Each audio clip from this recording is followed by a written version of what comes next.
जीवन बगिया ऐसी उलझी, फूलोगे कम कांटे ज्यादा, सिमटा जीवन डूबी सांसें।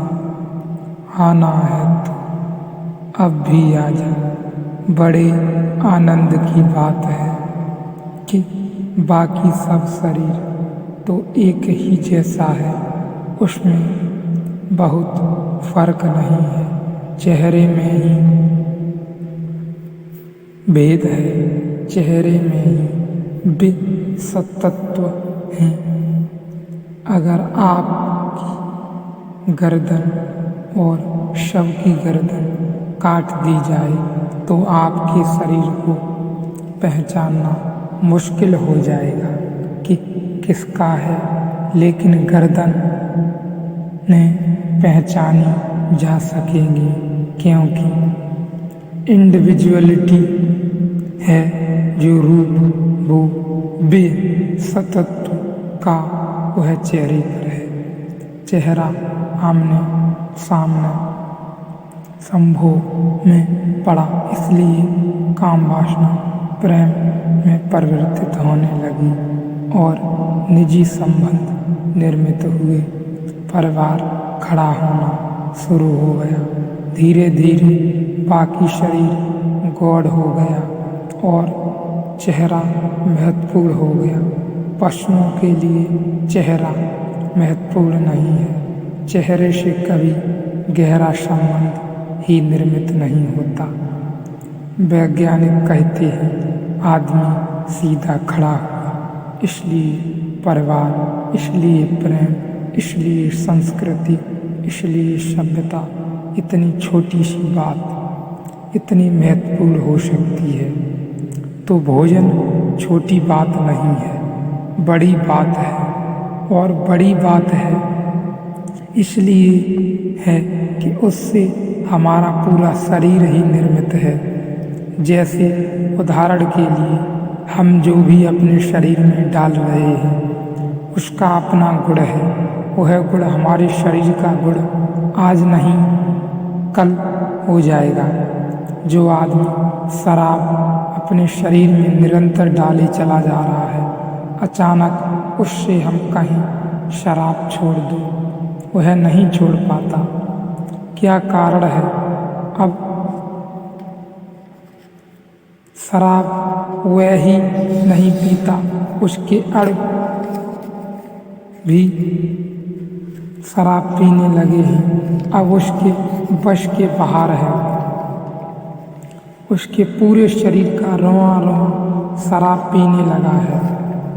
एक कोष आदमी के शरीर में कोई 7 करोड़ कोष है, एक एक कोष शराब पीने लगा, एक एक कोष शराबी हो गया। इसी का नाम एडिक्शन है, और तो कोई एडिक्शन होता नहीं। हम कहते हैं कि एक आदमी एडिक्टेड हो गया, उसका केवल मतलब इतना है कि अब वह नहीं पीता, अब पूरे शरीर का कोसा कोसा कहता है अब पियो, नहीं तो कुछ हो सकता है। चल ही नहीं सकते हैं, उठ ही नहीं सकते हैं, बैठ ही नहीं सकते हैं। अब बड़ा मुश्किल है छोड़ना, क्योंकि 7 करोड़ जीवन भीतर कह रहे हैं पियो। 7 करोड़ जीवित सेल, आप एक बड़ी भीड़ हैं, एक बड़ा नगर है, आप अकेले नहीं हैं, आप उस बड़े नगर में रह रहे हैं। इसलिए हमने जो शब्द चुना था आत्मा के लिए वह था पुरुष। पुरुष का अर्थ होता है एक बड़े पुरम के बीच में रहने वाला, एक बड़े नगर के बीच में रहने वाला पुरुष एक बड़ी नगरी है। आदमी के शरीर में बड़ी छोटी नगरी हैं और नहीं हैं। करोड़ों करोड़ों जीवन आपके आसपास हैं, और जब उनकी सबकी मांग होती है तो फिर आप बड़ी मुश्किल में पड़ जाते हैं। उसकी मांग पूरी करनी पड़ती है, फिर आप बाहर भी निकलना चाहें तो निकल नहीं सकती, तो आप क्या भोजन दे रहे हैं? वह इन 7 करोड़ कोशों को निर्मित कर रहा है, इनकी मांग निर्मित कर रहा है। फिर आपको इनके साथ बंधक बंधकर जीना पड़ता है और यह बंधन भीतर जाने में बाधा बन जाता है। सात्विक भोजन हम उसे कहते रहे हैं जिससे एडिक्शन पैदा न हो, ऐसा भोजन जो सिर्फ शरीर को ऊर्जा देता हो, नशा न देता हो, जो शरीर की मांग पूर्ति करता हो लेकिन शरीर में पागलपन पैदा न करता हो, जो शरीर की ज़रूरत पूरी करता हो लेकिन शरीर का विलास बन जाता हो। जिस मात्रा में कोई चीज़ शरीर के लिए मूर्छा पैदा करती है, उसी मात्रा में आपका अन्नमय कोश विकृत हो जाता है। पर हम इतना चिंतन नहीं करते, विचार नहीं करते, सोचते नहीं हम क्या खा रहे हैं, इसकी हमें कोई फिक्र नहीं। हम क्या पी रहे हैं, हमें इसकी कोई फिक्र नहीं है।